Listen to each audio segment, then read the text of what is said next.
What's the latest, and what are people inside, who are still inside the firm, I should say, leaking out about this one? Well, they're concerned. The turmoil does continue. As you said, sources tell Bloomberg there could be a new round of firings targeting the sales and partnership side.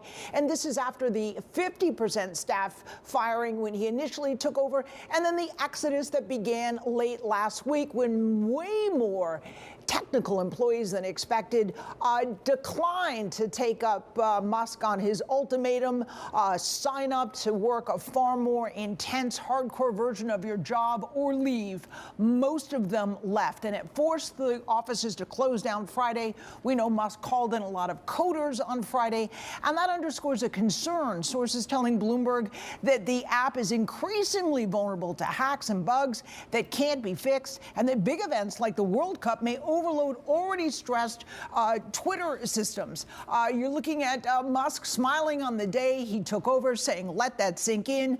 But what's also sinking in is the burn rate. He's told us it's $4 million a day. It may have increased due to the severance packages of the thousands of employees that have now left.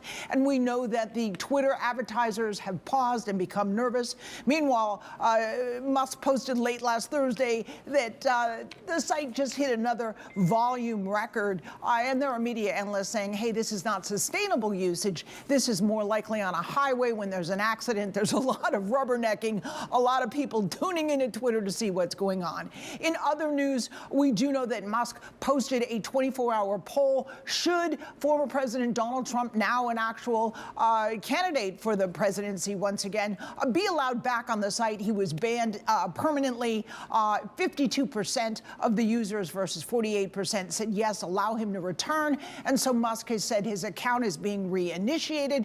Trump was reached over the weekend and said, there may not be a need to. Let's see if it lasts. An indication that some are very concerned about the future of Twitter at this point. Meanwhile, the NAACP very concerned that Trump could be back on the Twitter site and is urging a lot of the companies who advertise on Twitter to consider pausing their advertising for now, which would put more financial pressure on the platform.